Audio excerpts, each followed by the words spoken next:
When we first heard about the Acolyte, we heard it was going to do things we've never seen before in Star Wars. Now, of course, a lot of those things had to do with diversity and LGBTQ representation, blah, blah, blah. But at the end of the day, the Acolyte has accomplished something that no other movie or show in the history of Star Wars has ever done, and that is to get completely and totally ratioed by the audience. We're sitting here looking at over 600,000 dislikes to less than 200,000 likes for the Acolyte trailer. And it lets you know how people feel about Star Wars right now, and specifically how they feel about this specific show.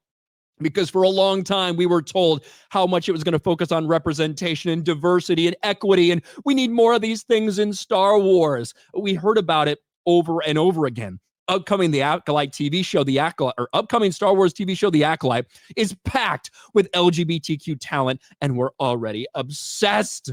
The Acolyte star Jodie Turner-Smith praises how the series is part of a wave of more inclusive and beautifully represented Star Wars shows. By the way, Jodie Turner-Smith is the one who is praising the fact that there's no men in power in this entire show, and she wants to be more matriarchal in Star Wars. Star Wars just cast its first ever transgender actor again for The Acolyte. And like I said, when you have all these things out there, it gives people a certain impression about the show.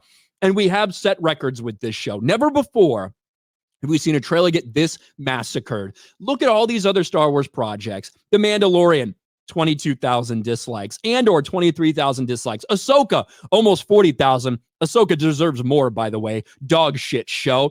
Obi-Wan Kenobi, 25,000 dislikes. That ended up being a fucking disaster.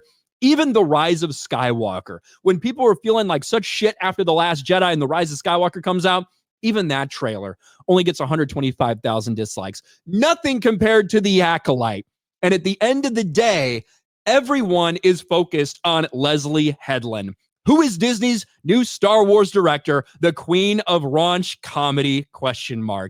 And this is the person that so much of the focus has been on, rightly so, the showrunner, and the person who from the very beginning said that everything they do, they want to make sure to put some of their life story into her life as a queer lesbian, as a lesbian feminist. That's what she wants to put into nearly every aspect of her storytelling. We know she worked with Harvey Weinstein. We know all of this shit.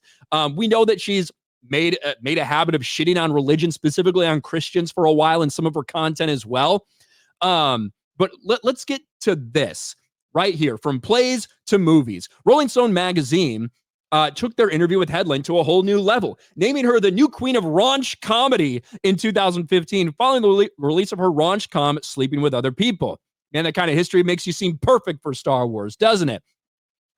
Headland told Rolling Stone that men have no idea what's going on down there, just zero clue.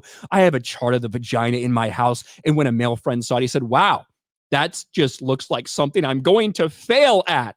I don't get the mystery. It's not a boogeyman. Well, maybe there's just no men that you found that ever knew what they were doing, and looking the way she does, that's not surprising to me at all. LGBTQ infused. This is my favorite part. In 2021, Headland talked with AV Club about LGBTQ representation in films. She said, as someone that is a lesbian, every time I see a gay or queer representation in the media, I scream with happiness. There's nothing like seeing that out in the world.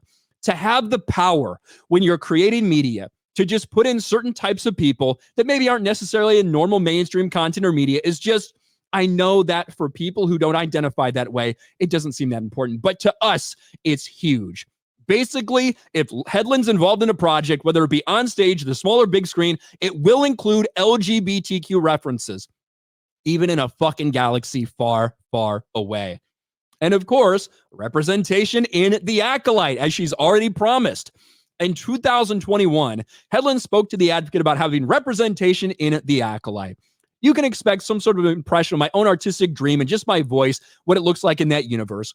But I think that representation on screen and behind screen, it's just so important. She fully intends to allow her own personal experiences as a queer woman shine through in the finished project. This is what people are promised. And we got transgender people, we got a bunch of gay people acting in this thing, we got a bunch of bi, non-binary, whatever the fuck. All of that was the focus for the casting of this series. So we shouldn't really be surprised when people fully expect them to follow through on their commitments, for this to be more about DEI, more about agenda, more about identity politics than they are focused on Star Wars, because that's what they've told us from the beginning.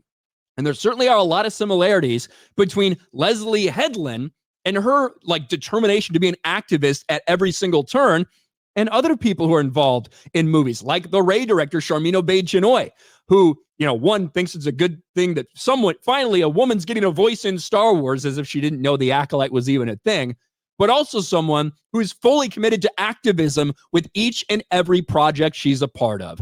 This is the route that Disney Star Wars has decided to take.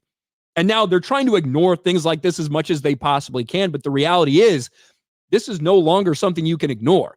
There's over 3 times as many dislikes as likes on a trailer before we've actually seen this thing out there. That tells you that people despise the messaging, they despise what they're doing, and they're not going to sit there and take it. And here we are, once again, Star Wars fans rising up and telling Disney and telling Lucasfilm, you're on the wrong fucking path. When it comes to the Acolyte, it's way too late to change it. We're all just going to sit there and laugh when this thing finally hits streaming in June.